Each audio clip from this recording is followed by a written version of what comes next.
es Mariatti.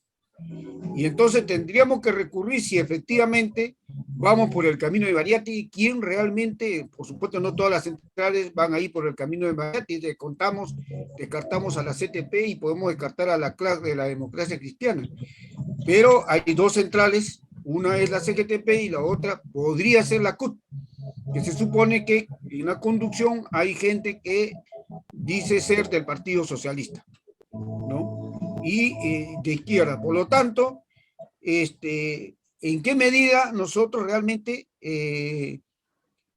seguimos, ¿no?, el legado de José Carlos Mariatti, que son los principios del sindicalismo clasista y el que más realmente nos alimentó con las ideas socialistas en ese sería el segundo punto, el tema del movimiento sindical, las centrales.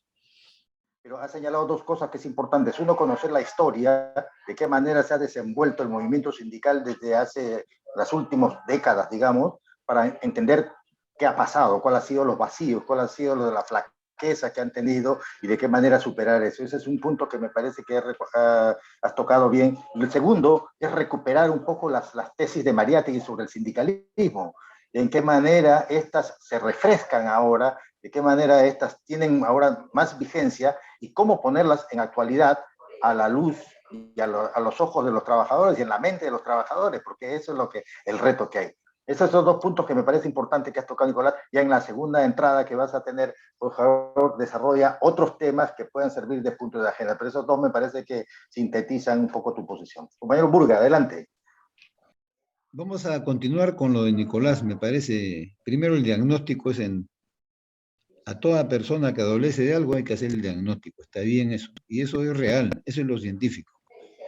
Y también la otra cosa es recurrir pues a las fuentes que tenemos y que son propias del Perú, ¿no? No olvidemos, Mariátegui fue un obrero, él tuvo, creo, segundo año de primaria nada más, y es un exponente de la clase obrera, el mejor exponente que he tenido a nivel latinoamericano. Eso muchos no conocen, pues muchos no saben, ¿no? Hablan de Mariátegui, pensador, filósofo, etcétera. Pero Mariátegui nunca dejó de pertenecer a su clase. Sobre lo que ha manifestado, digamos, Nicolás, la cuestión del diagnóstico, nosotros hemos tenido el día de ayer a nivel de la macro-región norte, la CGTP, una reunión que han participado las regiones del norte, ¿no? Y ahí se ha hecho un análisis, efectivamente, ¿no? Han hablado varios compañeros, ¿no? Y son gente, digamos, que está surgiendo, son gente joven, relativamente, mucho menor de los que hablan, ¿no? Yo me he callado la boca, porque hay que dar paso a las nuevas generaciones. Quiero manifestar de que un compañero habló que el Ministerio de Trabajo, en su escrito, el 5.5% de la PEA está sindicalizada. Esa es la cruda realidad. Entonces estamos hablando, es una realidad. Entonces, de la parte sindicalizada estamos hablando pues, que hay un 94.5% que no está sindicalizado la PEA. Bueno, siempre ha sido una parte minoritaria, ¿no? Pero el Perú atraviesa, pues, es producto de la crisis en todos los sentidos, ¿no? Y por ahí debemos arrancar. ¿Cómo, digamos, efectivamente logramos que se sindicalicen sectores que, si bien la mayor parte de la economía no está en la producción, bueno, en los servicios, ¿no? Porque de alguna manera ahora el sindicalismo está, la mayor parte de federaciones sindicales están en la actividad pública, no están en la actividad privada. Porque en la actividad privada, efectivamente, el decreto legislativo 728 es fatal, pues, ¿no? Una persona se sindicaliza y al otro día lo votan. Eso es real, y hasta tu juicio le dicen, ¿no? Y cuando es mucho, cuando es una empresa transnacional, como ocurre, se cuidan, ¿no? Se cuidan. Pero al final hacen lo mismo, lo aburren y etcétera, ¿no? Entonces, por ahí, digamos, tenemos que enfocar de qué manera lo hacemos. Ahora, no necesariamente para hacer un sindicalismo se necesita, pues, Ahora la ley dice que tienes que estar inscrito y cumplir todo un trámite que es recontra difícil. Si en la realidad tienen que firmar los trabajadores, es decir, un montón de cosas, ¿no? Antes no era así, pero ahora es más difícil.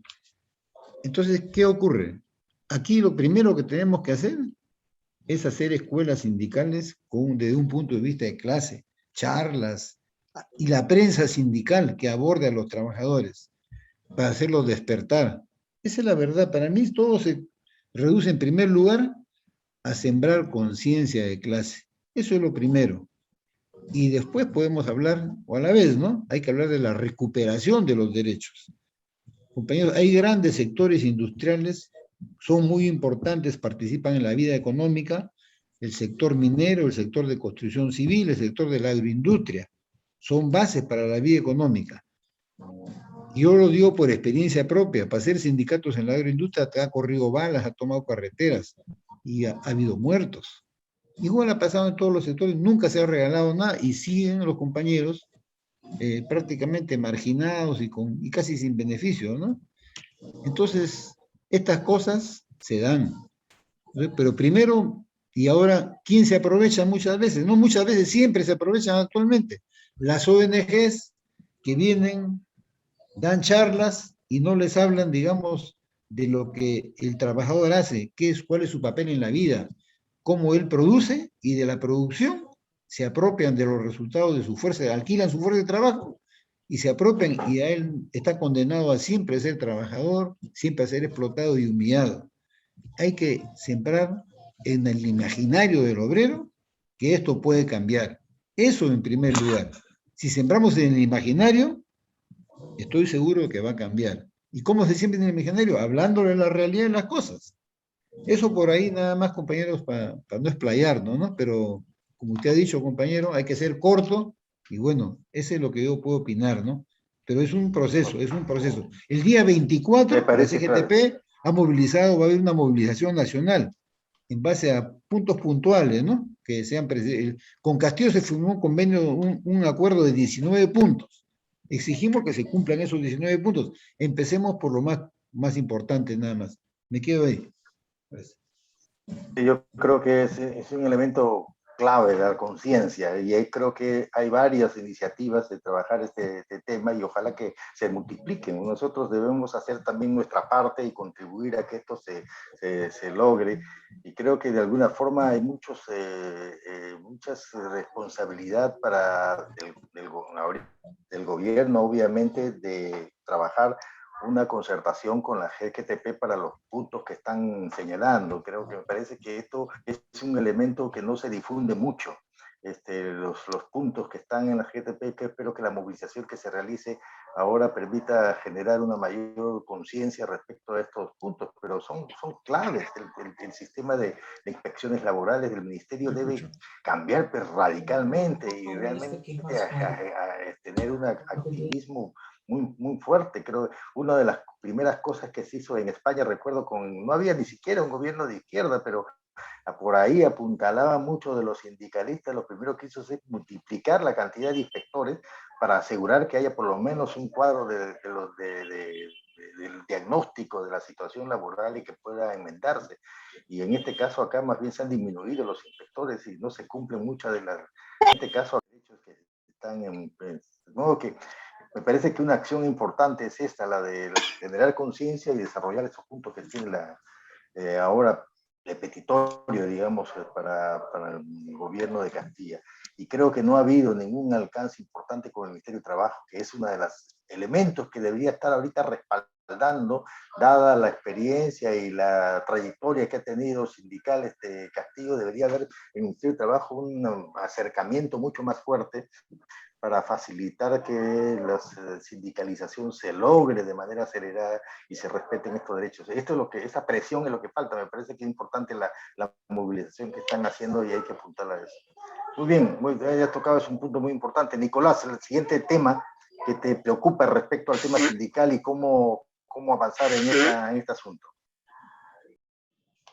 Bueno, como de los dos puntos que señalé, es algo referente a lo que ha dicho Jorge sobre el número de sindicalizados de la PEA, que es el 5.5%. Acá hay un problema que me parece que ya se planteó por a mediados de la década del 70, una nueva forma de sindicalización, ¿no? Es decir, de tal manera que, definitivamente, de tal manera que los trabajadores en cualquier circunstancia, ¿no? Que estén en algún centro de trabajo puedan sindicalizarse a la rama que exista, ¿no? Por ejemplo, yo ya en otras reuniones he dicho, ¿no? Existía la Federación de Calzado o de Gráficos o de Confecciones y no existen estas federaciones, pero esa fabricar zapatos existe, o sea, hay trabajadores en la rama, en la industria del calzado, hay trabajadores en la industria de la confección, ¿en dónde están todos los trabajadores que trabajan en Gamarra? ¿Cómo lo captamos para que se sindicalicen a un sindicato nacional de la rama de confecciones, por ejemplo? ¿No? Entonces definitivamente, eso haría pues de que los trabajadores en cualquier sector, imagínense, un ejemplo clarísimo, ¿no? Hay un colegio de 8, 10, 12, 15 trabajadores, ellos se afilan al SUTE. Entonces, como un taller de 10, 20 trabajadores no se pueden afiliar si existiera un sindicato nacional de la rama de confecciones o de la rama del calzado, ¿no? O sea que, y eso ya se planteaba, esa necesidad, porque tenemos la experiencia de construcción civil, tenemos la experiencia del magisterio, ¿no? Y algunos mínimos sectores, muy pocos sectores, pero es necesario plantear, ¿no? La sindicalización, no personal, o sea, acá yo sé que hacen campaña para que yo trabaje en un sitio y personalmente me voy a una central sindical y me afilio. Eso no es realmente contribuir en la organización de los trabajadores en un sector, ¿no? de alguna rama, ¿no? Tiene que existir un sindicato nacional de la rama, por ejemplo. Mire, ahora tenemos dos organizaciones del magisterio, el SUTE y la Frente Perú. Entonces, unos se afiliarán a la Frente Perú y otros se afiliarán al SUTE, pero están organizados. Ahora eso depende de la línea que tengan esas dos organizaciones sindicales, ¿no? Y en el salud también hay dos organizaciones. Una es la ASINCO, creo que se llama algo así, ¿no? Y la otra es una organización sindical donde está el compañero Álvaro Vidal. Entonces, los que no quieren estar con los apristas se afilian a donde está Álvaro Vidal. ¿Está dividido? Bueno, si no existiera ese sindicato al costado, entonces estaría bajo la línea ¿cómo se llama? De los apristas. Pasó como la central sindical, ¿no? Teníamos la CGTP, lo ilegalizan en la época del 30, 31, nace la CTP, y después nace el CEDUT, y después la CGTP, y todos comienzan a afiliarse de acuerdo a la línea sindical a la CGTP. Entonces, el tema de la organización sindical debe haber un debate, la sindicalización por rama. Tiene que haber sindicalización por rama porque obreros de las confecciones, de la industria del calzado, de la industria de confecciones, de la industria del calzado, de la industria gráfica, existen en todo el país y podían afiliarse. Entonces, ese es un problema importante, ¿no? De la sindicalización. Construcción civil existe en todo el Perú, ¿no? Y más bien hay problemas, más bien a veces de sindicato balneario, de sindicato en el sentido, ya la dividen, ya prácticamente la atomizan. Pero ya ahí es otro problema, que es para discutir el problema de dirección. Pero por lo menos ahorita el problema debe ser de organización. Cómo nuevamente volvemos a organizar a los trabajadores. Existe más de 40.000 trabajadores en Gamarra, ¿no? Y me parece que eso, que definitivamente, más que la escuela sindical, es el tema propaganda. O sea, nuevamente, hacer lo que se hacía pues a inicio del siglo pasado, ¿no? Propaganda, volantes y todo eso para que lleguen a los trabajadores y realmente se difunda la línea sindical clasista, la línea sindical unitaria, una línea sindical realmente por los derechos de los trabajadores, ¿no? Un problema ahorita, una bandera importante para todos los trabajadores sería pues trabajar las 8 horas, ¿no? Y eliminar todas las leyes que tercerizan las labores. Pero lo fundamental es que se ponga a la orden del día la discusión de la sindicalización por rama. Eso lo planteó un gran compañero nuestro que fue presidente de CONASI y está en los acuerdos del Congreso de CONASI. Está la sindicalización por rama. Y yo quiero dejarlo ahí porque me parece que es importante. Claro, de los métodos de organización y la necesidad de organizar y sindicalizar masivamente. Eso implica, obviamente, generar un nivel de conciencia. Regresamos al punto que Burga estaba diciendo, desarrollar una campaña de propaganda muy intensiva, desarrollar una masiva propaganda en la red que sirva, que complemente a las escuelas sindicales que se desarrollan en cada lugar. Pero algo que me llamaba la atención, que creo que Burga conoce bien y le pediría que trabaje, porque si bien es cierto que se puede desarrollar un nivel de conciencia, se puede desarrollar un nivel de organización, poner mesas para que sindicalice la gente que no está sindicalizada, digamos, agarrar en gamarra y empezar a poner mesas para sindicalizar a la gente como una medida de verdad, digamos. Pero ¿qué pasa? Hay, como dijo Burga, una traba, unas disposiciones que has mencionado ligeramente que impiden, casi criminalizan la sindicalización y la organización. Y creo que eso es importante que lo detalles un poco más, que cuáles son las trabas legales que existen, que están impidiendo, digamos, que se pueda procesar y la gente tenga libertad, digamos, hay una coacción para no organizarse, ¿no? Y creo que eso se debe señalar claramente ahora. Y el segundo tema que te pediría, Burga, es un poco sintetizar los 19 puntos que se van a plantear en esta movilización, porque creo que va a ser importante poder tratar de difundirlo. Pero esas dos cosas me gustaría que puedas tratar. Gracias.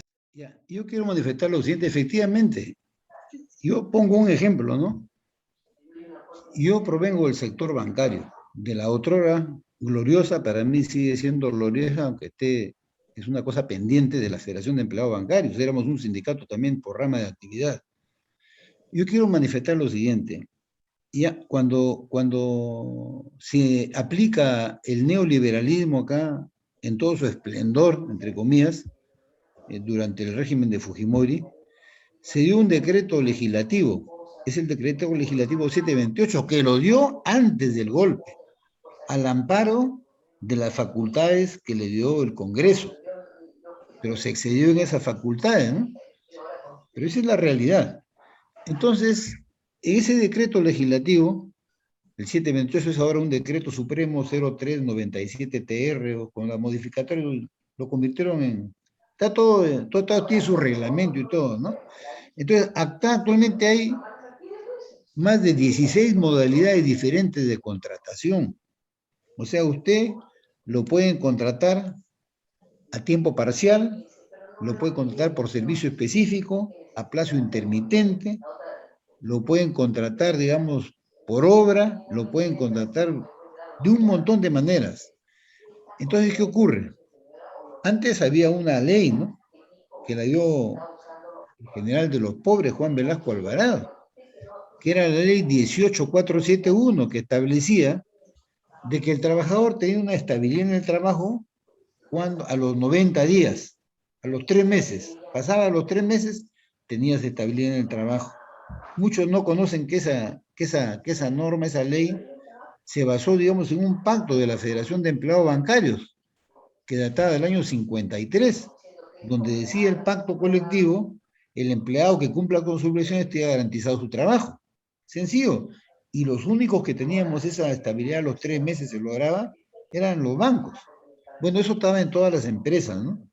Pero se cambió eso con estas modalidades de contratación. Lógicamente antes había trabajo, siempre había trabajo a plazo determinado, siempre había trabajo a destajo, pero ahora el empleador tiene la facultad, pues, se dio, pues, de que usted lo despedía a una persona y que no quería que trabaje y le pagaba hasta un máximo de 12 sueldos por despido arbitrario.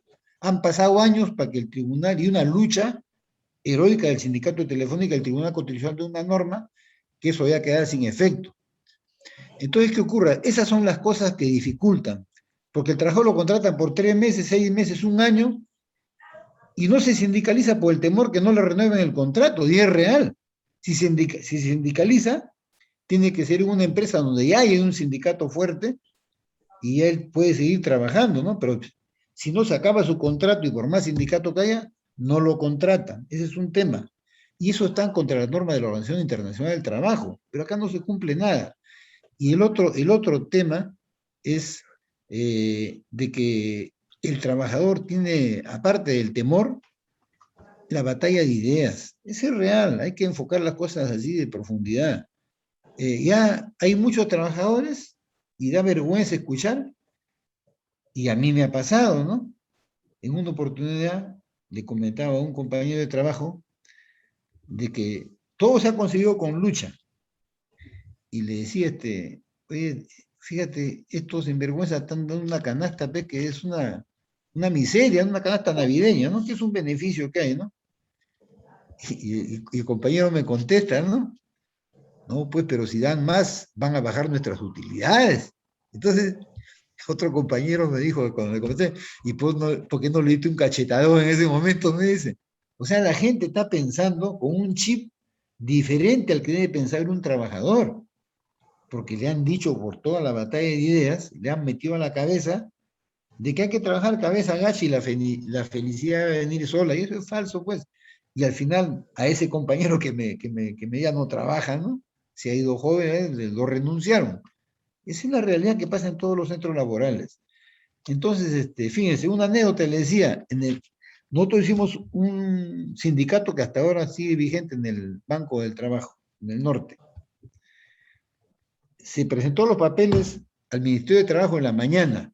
En la tarde estaban despedidos toditos y había funcionarios del banco que eran dirigentes, toditos los sacaron. La lucha judicial ha demorado años, pero el sindicato, sin embargo, se rehizo. Antes, antes el Ministerio de Trabajo le solucionó una reposición en máximo 6 meses. Ahora en el Poder Judicial demora años. Por más que anda una ley, esas son las trabas, pues, esas son las trabas legales que existen y son reales, ¿no? Y sobre el programa del 20, voy a resumir, ¿no? La agenda, movilízate por la agenda del 19, aumento salarial acorde al costo de vida. 2, condonación de las horas compensables sin pagarlas para los trabajadores. A un trabajador que quiera hacer horas extras, le dicen, ya, haz más horas, pero yo te voy a dar libre. Ahora ya no haces horas extras, sino esas horas te compenso con horas libres. Y lo impone el empleador. Después, fortalecimiento de la cabeza de fiscalización nacional de SUNAFIL es clave, ya está de más decir es clave. Eliminación de la precariedad laboral por la tercerización e intermediación laboral. Eso es los servicios. Ya no hay, pues, contratan service, a pesar de que la ley tiene limitaciones. No hay fiscalización y contratan service donde las labores principales de la empresa debe ser un trabajador con contrato a plazo o permanente de la empresa. Ahora contratan un service. Y erradicación del régimen perverso de las casas y pase a planilla de los 276 y 728. Después, los ceses colectivos fraudulentos amparados por el decreto legislativo 728, que hemos visto, los ceses colectivos que se han dado últimamente. Y el otro tema, digamos, no hay ninguna facilidad para la negociación colectiva por la rama de producción, de actividad. Y otra cosa importante, construcción civil, es el tema de las mafias. Construcción civil, desde la época de Alan García, se ha llenado de sindicatos, pseudo sindicatos que están dirigidos por mafiosos y cometen crímenes y todo. La CGTP, a través de su federación, participa en una comisión que está el Ministerio del Gobierno, está la policía, está el arzobispo, acá en Trujillo le hablo, ¿no? Hay un comité contra estas mafias, pero el gobierno, el Ministerio de Trabajo, es sencillo. Puede hacer un mapeo, una estadística, quién es de construcción civil, pero no la hacen, pues, porque le conviene a los gobiernos que siga esa división, que no hay una estadística quién es de construcción y quién no es de construcción. Y eso es terrible lo que ocurre. Hay crímenes, ya, no exagero, ¿no? Había un momento que hay crímenes todos los días entre mafias de construcción y los trabajadores formales que están en una federación importante, a veces tienen que quedarse sin obra, ¿ves? Porque en las obras les dan pesa a los mafiosos, porque cobran menos del que protesta, le pegan o lo botan, o lo matan por último. Ahí termino, compañero. Gracias.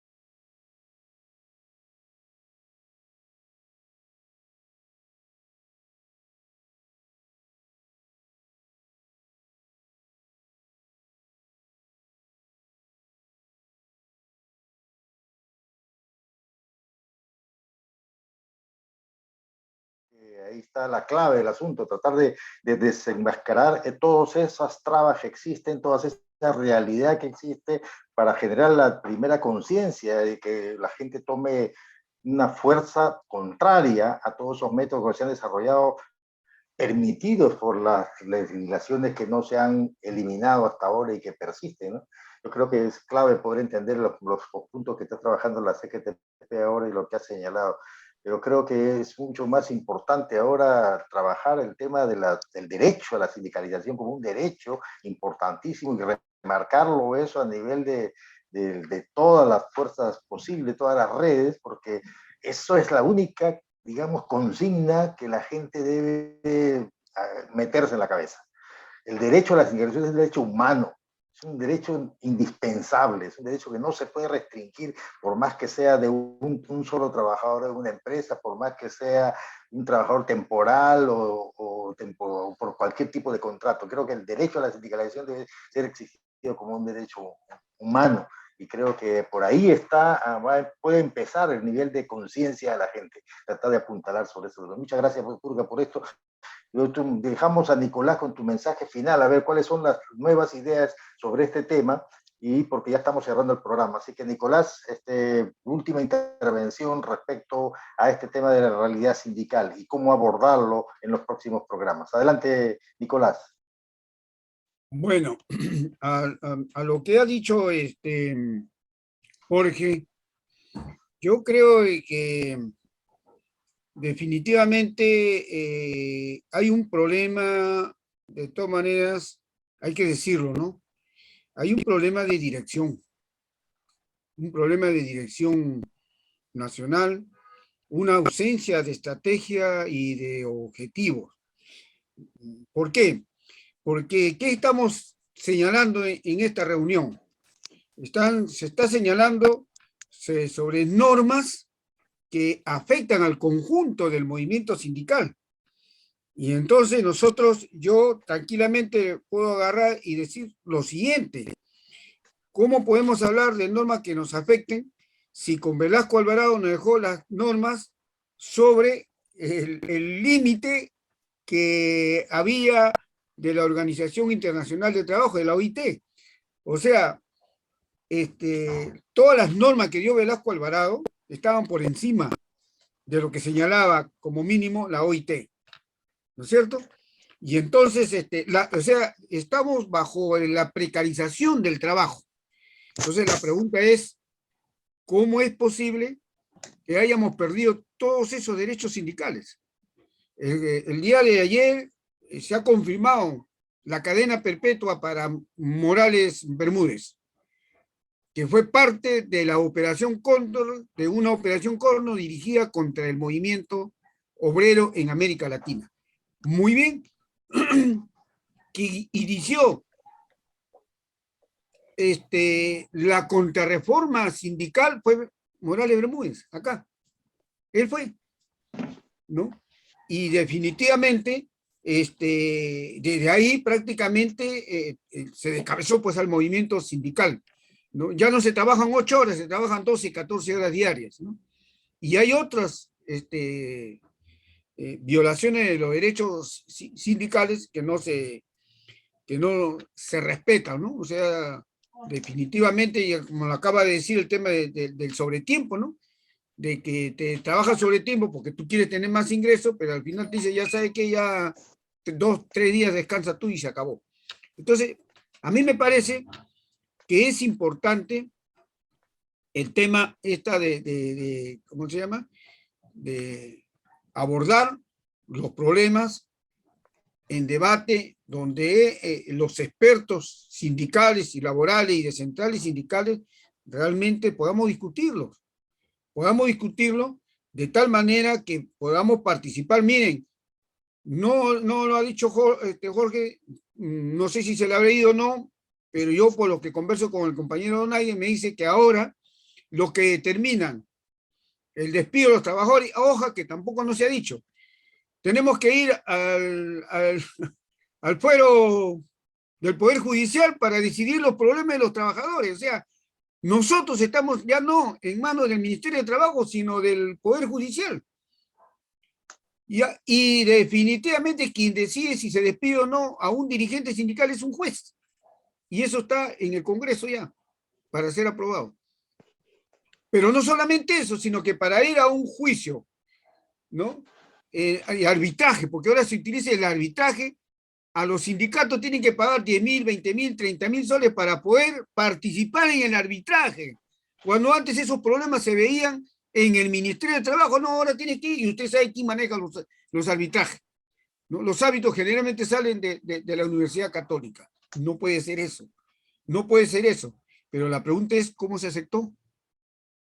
¿Dónde estuvo el movimiento sindical que permitió que se modifiquen esas leyes? ¿Qué papel jugaron? Entonces a mí me gusta decir las cosas directas, ¿no?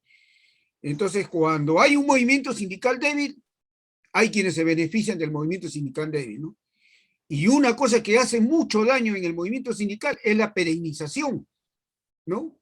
En las organizaciones sindicales, eternamente en las organizaciones sindicales. Y entonces es lógico, definitivamente, más te preocupas perennizarte en la central sindical, ¿no? Y vemos que definitivamente los derechos de los trabajadores no.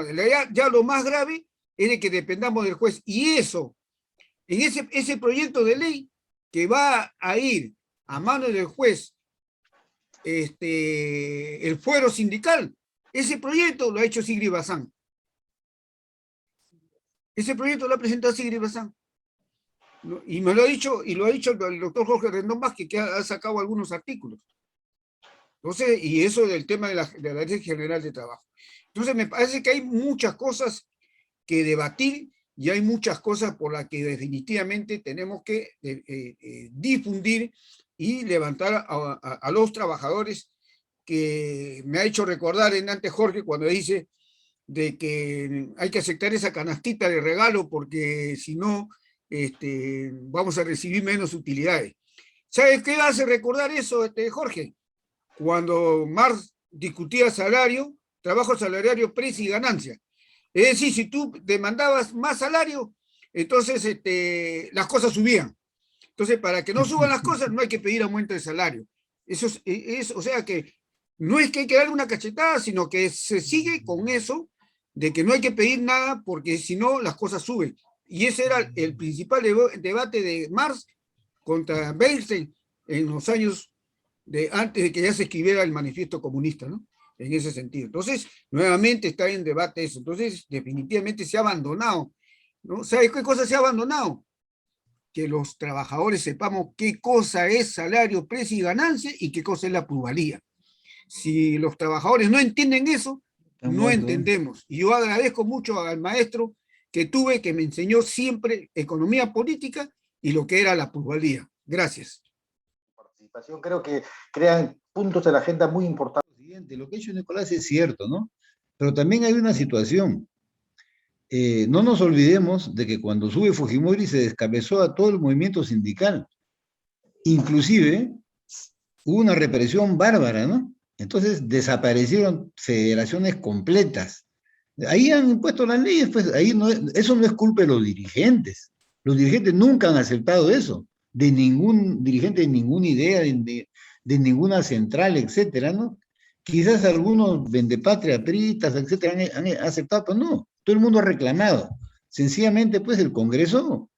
Yo recuerdo que había un congresista Marcenaro que lo presentaban como gran constitucionalista, igual que este señor que falleció, también un congresista del Fujimorismo que fue presidente del Congreso, que tuvo un tumor, no me acuerdo el nombre, ¿no? Que eran eminencias, pues, ¿no? Eminencias, pues, para destruir, y los trabajadores estaban totalmente marginados, despedidos, perseguidos y todo, ¿no? No nos olvidemos lo que pasó, digamos, con esa comitiva que Morales Bermúdez quiso asesinar a una serie de dirigentes y los mandó, se fueron a Argentina, los llevaron a Argentina, y ahí un cuartel les tomaron una foto, y por esa foto se salvaron. Ahí estaba Valentín Pacho, estaba Javier Descanseco, había dirigentes sindicales y políticos. Son cosas que me alegra mucho esa noticia, ¿no? Yo quiero decir esto, ¿no? De que es una lucha constante y es cierto que falta. Fíjense, no es cuestión de propagandizar. Yo he visto y he sido testigo, ¿no? Vienen ahora, digamos, centrales internacionales, la CIOLS particularmente, y empiezan a venir acá sindicalistas de Chile, de Uruguay, de Argentina, ¿no? Y les paga pues, un recorrido por toda Sudamérica para promover el sindicalismo, para que se sindicalicen, y vienen con folletos con papel cromocote, bien bonito todo, ¿no? Pero eso no es así. Lo que da resultados es lo que ha dicho Nicolás, y lo que decimos todos los que queremos cambiar, es que sepa el trabajador que le están robando su fuerza de trabajo. Si no reparen eso, sencillamente pues, va a estar, toda la vida va a estar dominado. Ese es lo clave, por ahí empezamos. Y la otra cosa también que quería manifestar es efectivamente, ¿no? En el Ministerio de Trabajo, a Sunafil no la dejan actuar, no la dejan actuar. Y ese proyecto de ley no puedo opinar porque no lo he visto, no lo conozco, pero indudablemente, digamos, el neoliberalismo prohíbe que el Ministerio de Trabajo se meta. El Ministerio de Trabajo es una mesa de partes. Llega a un acuerdo, ese acuerdo puede judicializarse. Todos están en el Poder Judicial y mientras haya corrupción en el Poder Judicial, que la hay y la sigue habiendo, ya pues el trabajador está en desventaja, ¿no? Ahí termino y muchas gracias por... Ya tenemos todavía cada semana para trabajar el tema definitivamente, pero creo que es cierto que sembrar en la conciencia del derecho humano a sindicalizarse, pero sobre todo entender por qué, en la medida en que le están robando día a día el valor de su fuerza de trabajo. Están contribuyendo a que se enriquezcan aceleradamente toda una serie de gente que aparece ahora como los top más millonarios del Perú, pero que son grandes monopolios que están aprovechando de las manos de obra barata que está desarrollando el trabajador y de la informalidad y todo ello. De modo que es una campaña muy importante que hay que desarrollar y que creo que cada semana tenemos que trabajar este tema, pero en Gelaxo hay que hacer una campaña de agitación para que puedan entender todo el sistema de explotación en el que está. Ya tenemos tela para trabajar durante todo este periodo, así que ya le dejamos a la próxima semana para seguir trabajando un poco más el tema. Es importante entender que no va a haber ninguna posibilidad de cambio de leyes del Congreso, salvo que sean contra los trabajadores. De modo que tenemos que actuar sobre la base de acciones propias de los trabajadores. No hay confianza que se va a aprobar alguna ley, quizá un decreto del gobierno, quizá, pero eso significa también una presión muy fuerte para que el Ministerio de Trabajo cambie de óptica definitivamente y apoye esta campaña para la sindicalización de los trabajadores y ejecute a plenitud los derechos que necesitan realmente que se cumplan. Y amplíen algunos otros que pueden ampliarse simplemente ampliando. Yo diría, lo primero que hay que hacer es ampliar la base de inspecciones y generar una cantidad, un ejército de inspectores que pueda trabajar realmente y recoger aquello y tener una presión suficiente a todas las empresas que están evadiendo los derechos más importantes de los trabajadores. Pero tenemos, como les digo, todo este curso de las semanas para poder trabajar el tema, así que le agradecemos a todos su presencia, su participación, y ya la próxima semana anunciaremos el tema específico para tratar. Muchas gracias a todos, vamos a difundir bien esto porque son testimonios claves para trabajarlo y empezar una campaña de desarrollo. Muchas gracias, muy amables a todos, muy buenas noches.